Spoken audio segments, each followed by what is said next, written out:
लोग लड़की को जीने का पूरा आज़ादी है। हम लोग सुरक्षित रहना चाहते हैं।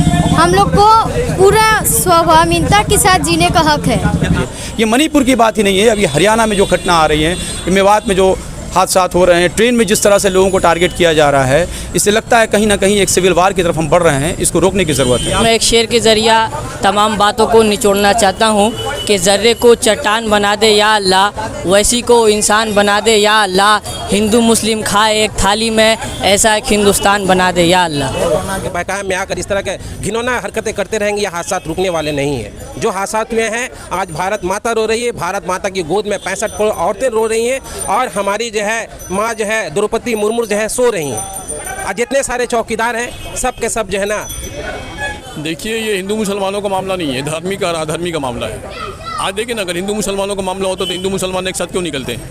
अधर्मी लोग जो है धार्मिक लोगों पे हमला कर रहे हैं। इंसाफ जालिमों की हिमायत में जाएगा। ये हाल है तो कौन अदालत में जाएगा? ये हाल है तो कौन अदालत में जाएगा? वाकिफ़ है सारे झूठ के फन से वो आदमी ज़रूर सियासत में जाएगा। आइडियल एजुकेशनल सोसाइटी की जानिब से मणिपुर में जारी जुल्म व बर्बरियत के ख़िलाफ़ औरतों पर हो रहे तशद्दुद की मजम्मत करते हुए एक शांतिपूर्वक कैंडल मार्च कमेटी 5 पॉइंट से 4 पॉइंट तक निकाली गई, जिसमें आबादी के सामाजिक कार्यकर्ता के अलावा स्टूडेंट, छात्र और छात्राएँ ने भी शिरकत की और मरकज़ी हुकूमत की पुरजोर मजम्मत की और सवाल पूछते हुए कहा कि आखिर क्यों अब तक मणिपुर में शांति बहाल नहीं हुई है और इधर दूसरी तरफ हरियाणा मेवात में भी दंगा भड़क उठा है। आखिर मुल्क किस तरफ जा रहा है? देखिए, हम लोग देश में शांति चाहते हैं, अमन चाहते हैं। हम हमेशा इस बात को हम लोग कहते आए हैं कि हम लोग लॉ अबाइडिंग सिटीज़न हैं। हम लोग भारत के आइन और कानून को मानकर चलने वाले नागरिक हैं। हम चाहते हैं कि जो पिछले कुछ सालों से भारत के माहौल को, गंगा जमनी तहज़ीब को बिगाड़ने की जो कोशिश हो रही है, इस कोशिशों पर अब कदम लगाने की ज़रूरत है, रोक लगाने की ज़रूरत है। आए दिन नए नए वाक़यात आते हैं। पहले तो एक विशेष संप्रदाय के ख़िलाफ़ था, अब ये आग जो है ना वो दूसरी कम्युनिटियों की तरफ भी जा रही है। ये मणिपुर हमारे लिए लज्जा, बोलते हुए भी लज्जा आती है कि हम जहाँ ये कहते हैं कि बेटी बचाओ और बेटी पढ़ाओ, और बेटियों के साथ हमारा ये मामला, ये सलूक है कि हम बेटियों को, बहनों को, माँओं को नंगा करके रास्ते पे घुमाते हैं और उनके प्राइवेट पार्ट्स पर खुलेआम हाथ देकर उनके शरीर से खिलवाड़ किया जाता है, उनकी आत्माओं से खिलवाड़ किया जाता है। ये किस तरह के समाज में हम जी रहे हैं, हमें सोचने की बात है, चिंतन करने की ज़रूरत है। हमारा देश किधर जा रहा है, हमारा समाज क्या जा रहा है, हम आने वाली पीढ़ियों को क्या मैसेज दे रहे हैं, समझने की ज़रूरत नहीं है। ये मणिपुर की बात ही नहीं है, अभी हरियाणा में जो घटना आ रही है, मेवात में जो हादसा हो रहे हैं, ट्रेन में जिस तरह से लोगों को टारगेट किया जा रहा है, इससे लगता है कहीं ना कहीं एक सिविल वार की तरफ हम बढ़ रहे हैं। इसको रोकने की ज़रूरत है। देखिए, दो समुदाय की बात नहीं है, एक समुदाय विशेष के चंद लोग।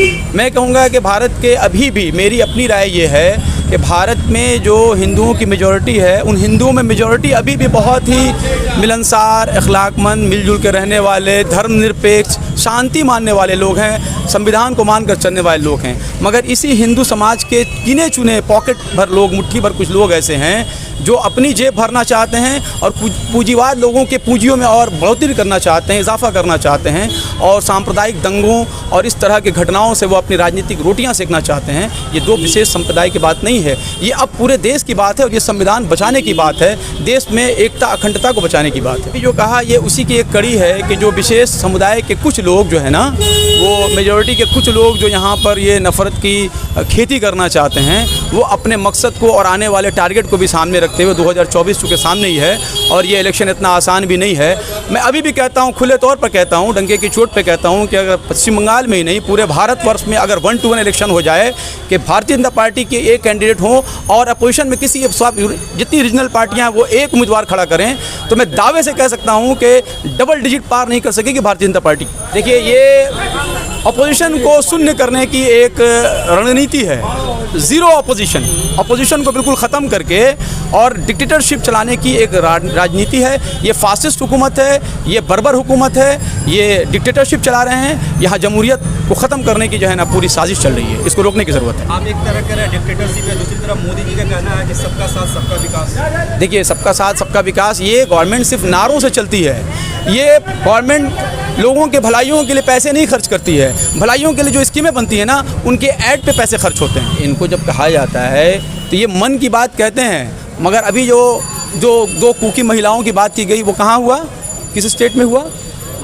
मणिपुर में। ये मणिपुर की बात नहीं सुनते हैं, ये भागने लगते हैं और इनको ये कहते हैं हम मन की बात कहते हैं, और मणिपुर की बात जब इनसे कही जाती है तो ये उल्टे पांव भागने लगते हैं। इनसे अब जो है ना देश की जनता जागरूक हो गई है। अब हम समझ गए हैं, देश की हर आवाम समझ गई है कि नहीं, इनसे अब हमें बचने की ज़रूरत है और इनके खिलाफ जो है ना एक बेहतरीन रणनीति 1-to-1 की रणनीति बनाने की ज़रूरत है। भारत माता रो रही है। इस देश में कुछ ऐसा हो रहा है कि भारत माता की गोद में पलने वाली 65 करोड़ औरतें आज जो है धरने पर है, कहीं ना कहीं रो रही हैं। इज्जत आबरू का जो है ना बेहुरमती हो रही है। मणिपुर आपने देखा, न जाने ऐसा हर मोहल्ले हर गली में हादसा हो रहे हैं। इसलिए जो है एक मैसेज ये मिचिल की तरफ से ये हमारा शांति मिचिल एक मैसेज दिया जा रहा है कि तमाम मर्दों को कि आप जो है शरीफुल नफ्स बनिए, आप शरीफुल नफ्स बनिए, औरतों की इज़्ज़त आबरू की ज़मानत दिए, उनकी इज़्ज़त आबरू कीजिए। जब तक मर्द जो है अपने नफ्स को काबू में नहीं रखेंगे और दूसरे के बहकावे में आकर इस तरह के घिनौना हरकतें करते रहेंगे, ये हादसा रुकने वाले नहीं हैं। जो हादसा हुए हैं, आज भारत माता रो रही है, भारत माता की गोद में 65 करोड़ औरतें रो रही हैं और हमारी जो है माँ जो है द्रौपदी मुर्मू जो है सो रही हैं। और जितने सारे चौकीदार हैं सब के सब जो है ना इस बात का तो बेहद अफसोस है जिन आदिवासियों ने अपनी जो है एक नेत्री को जो है ना राष्ट्रपति का रूप में देखना चाहा, कौन से उम्मीदें वाबिस्ता थी ये हमारे लिए कुछ करेंगी। आज जब उन पर मुसीबतें आई हैं तो वही सो रही हैं। अब इससे क्या कहा जा सकता है? इस देश में सिर्फ जो है ना सत्य की लड़ाई है, सियासत पावर की लड़ाई है। कोई आवाम का भला नहीं चाहता, कोई समाज का भला नहीं चाहता। हर लोग अपनी रोटी सेकने में लगे हैं।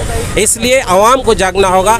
आवाम के अंदर जो भी है मर्द औरतें हैं, सबको जागना, अपने मुल्क की हिफाजत करने, अपने मुल्क को बचाना होगा, अपने मुल्क की जमहूरियत को बचानी होगी, तभी जाकर ये देश सुधरेगा। ये देश किसी की जागीर नहीं, आज मोदी है कल नहीं रहेंगे, लेकिन ये देश हमारा है, हमारा रहेगा। इसलिए हमारे देश की हिफाजत हमारी जिम्मेदारी है। हम अपनी बहनों की इज्जत करें और उनके साथ खिलवाड़ ना करें। जो हादसा हुए उससे परहेज करें। हम लोग लड़की को जीने का पूरा आज़ादी है। हम लोग सुरक्षित रहना चाहते हैं। हम लोग को पूरा स्वाभिमानता के साथ जीने का हक है। आप लोगों को लगता है कि आप लोग सुरक्षित नहीं है हमारे देश में? ऐसा कुछ देखने के बाद हम लोग को तो नहीं लगता कि हम लोग इस देश में सुरक्षित रह सकते हैं। मणिपुर में बहुत सारी लड़कियों के साथ बहुत ख़राब व्यवहार किया गया है। ऐसा चाहते हैं हम लोग कि हम लोग कभी जैसे ज़िंदगी जीना चाहते हैं कि खुले हुए, जैसे लड़के लोग को माना जाता है वैसे लड़कियां भी माने। लड़कियों को भी खुशी से जीने का हक है। हमारे देश में बेटियों को, औरतों को देवी का रूप माना जाता है। हाँ, लेकिन देखा जा रहा है पहले तो यूपी बिहार का भी हर एक जगह पे इस तरह के वारदातें हुई, खासकर जो मणिपुर का हादसा हुआ, अगर आपको प्रॉपर पता है तो इसको किस तरह देखिए, सरकार कहाँ फेल है और कहाँ नाकाम है, आपको क्या लगता है? सरकार का काम है हमको लड़की लोग को बचाना। ये काम सरकार कर रही है गलत, जिसको हम लोग को बचाना चाहिए। देश में सबको शांति चाहिए। लड़कियां में मणिपुर में बहुत ही ख़राब व्यवहार चल रहा है, हम लोग को पसंद नहीं आ रहा है ऐसा चीज़। ये सब हादसा देखकर आप लोग अपने आप को कितना सेफ फील करती हैं? सेफ फील तो अभी हम लोग कर नहीं रहे हैं। ऐसा जो चल रहा है इस कारण हम लोग को सेफ फील एकदम हो ही नहीं रहा है देश पर। अपने देश के प्रशासन से, खासकर प्रधानमंत्री से क्या आग्रह करना चाहिए? हम लोग आग्रह करना चाहते हैं कि हमारे देश को सुखी बनाए रखे, लड़कियों के साथ कुछ गलत व्यवहार ना हो, बस इतना ही है। सबसे पहले तो मैं कहना चाहूँगा कि इंसाफ जालिमों की हिमायत में जाएगा। ये हाल है तो कौन अदालत में जाएगा, ये हाल है तो कौन अदालत में जाएगा। वाकिफ़ है सारे झूठ के फन से वो आदमी ज़रूर सियासत में जाएगा। अब यही हाल हो चुका है कि सियासत में ऐसे झूठे बैठ चुके हैं और वो लोग हम पर इस तरह से अपने तमाम राजपाट संभाल करके रखा हुआ है।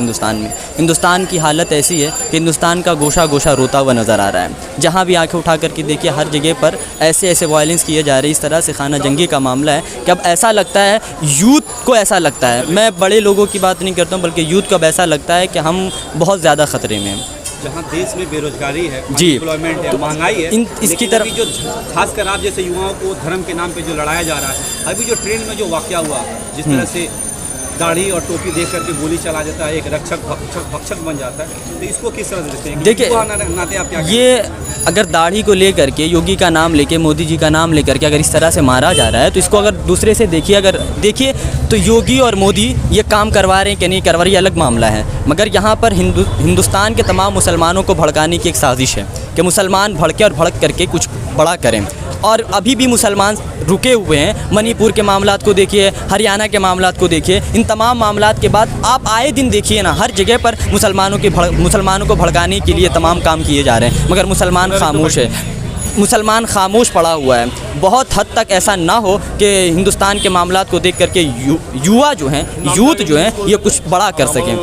युवा के लिए बहुत सोचने की ज़रूरत है। जहाँ पर बेरोज़गारी है, यहाँ बेरोज़गारी को दूर करके यहाँ पे तालीम पर ध्यान देना चाहिए, मगर यहाँ पर सारे के सारे लोग अपनी अपनी सियासत की रोटियाँ पकाने के लिए लगे हुए हैं और यूथ के बारे में कोई ख्याल नहीं कर रहा। सब सिर्फ़ और सिर्फ इसी में लगे हुए हैं, किस तरह हिंदुस्तान को बर्बाद किया जा सके। देखिए, ये हिंदू मुसलमानों का मामला नहीं है, धार्मिक और अधार्मिक का मामला है। आज देखिए ना, अगर हिंदू मुसलमानों का मामला होता तो हिंदू मुसलमान एक साथ क्यों निकलते हैं? अधर्मी लोग जो है धार्मिक लोगों पे हमला कर रहे हैं।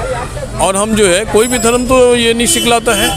हम तो अल्लामा इकबाल के उस शेर पे आज भी अमल करते हैं कि सारे जहाँ से अच्छा हिंदू सीता हमारा, हम बुलबुले हैं इसके, ये गुल सीता हमारा।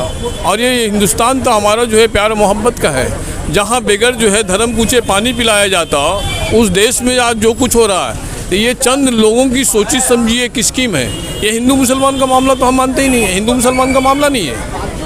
ये हिंदू मुसलमान का मामला होता तो जंग आज़ादी में हिंदू मुसलमान एक साथ थोड़ी जान देते। तो धर्म की राजनीति करते वो गलत है, और धर्म की राजनीति पे हम लोग मानते ही नहीं है। ये कुछ लोगों की जो सोची समझी स्कीम है कि हिंदुस्तान को और पीछे ले जाओ।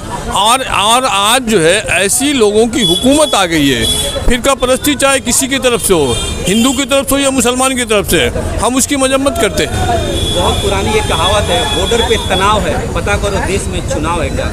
अभी चुनाव आने वाला है और इस तरह से अशांतियाँ फैल रही है। आपको क्या लगता है आने वाले वक्त में? देखिए, ये तो बात आप लोग जर्नलिस्ट लोग ठीक जानते हैं कौन क्या करा रहा। इसका जवाब तो आप लोगों के पास है। बॉर्डर पे हम लोग चुनाव भी नहीं जानते हैं और देश में जो है तनाव भी नहीं जानते हैं। हम लोग अमन और प्यार और की काम करते हैं। और अल्लामा इकबाल को उस शेर को जो हमने कह गया है कि सारे जहाँ से अच्छा हिंदू सीता हमारा, हम बुलबुले हैं इसकी, ये गुल सीता हमारा पैगाम मोहब्बत है। आइडियल एजुकेशनल सोसाइटी का पैगाम मोहब्बत है। अगर ये मोहब्बत नहीं होता तो एक साथ हिंदू और मुसलमान मिलकर आज ये जो है प्रोटेस्ट नहीं करते। मैं इस प्रोटेस्ट में आया, इसका मकसद अमन, सुकून और शांति का पैगाम देना है। और मैं एक शेर के ज़रिया, ऐसे तो आपने 2 लफ्ज़ कहा, और मैं एक शेर के ज़रिया तमाम बातों को निचोड़ना चाहता हूँ कि ज़र्रे को चट्टान बना दे या अल्लाह, वैसी को इंसान बना दे या अल्लाह, हिंदू मुस्लिम खाए एक थाली में, ऐसा एक हिंदुस्तान बना दे या अल्लाह। এই ঘটনা নিয়ে আমার বক্তব্য হচ্ছে যে এই ঘটনা মেয়েদের প্রত্যেক মহিলাদের জন্য বা মেয়ে বাচ্চা থেকে বুড়ো থেকে সবাইকেরই এর জন্য প্রতিবাদ করা দরকার। সেই জন্য আমি এতে সামিল হয়েছি। কেন এই জিনিসটা আস্তে আস্তে আরও আজ এখানে হচ্ছে, কাল বিভিন্ন জায়গায় হতে পারে, বিভিন্ন জায়গায় ছড়িয়ে যাবে। তার জন্য আগে থেকে মানে আমরা চাইছি হিন্দু মুসলিম সবাই মিলেমিশে থাকুক। গভর্নমেন্টও কমিটমেন্ট দিচ্ছে কিন্তু সেটা রাখতে পারছে না পুরোপুরি, বলছে আর এক, করছে আর এক। ইন্ডিয়ান সিটিজেন আপনি গভর্নমেন্ট থেকে কি রিকোয়েস্ট করতে চান? আমার রিকোয়েস্ট হচ্ছে অন্তত মেয়েদের দিকে, অন্তত মহিলাদের দিক দিয়ে অন্তত কিছু অন্তত টাকা ওদের সেফ সাইডের জন্য, নিরাপত্তার জন্য। যে আমরা হচ্ছে যে ভারতবর্ষ হচ্ছে শস্য শ্যামলা, সেই শস্য শ্যামলাটা জিনিসটা যেন বজায় রাখে, যেন জিনিসটাকে আমরা যেন সবাই মিলেমিশে থাকতে পারি। আমরা কখনো বিভেদ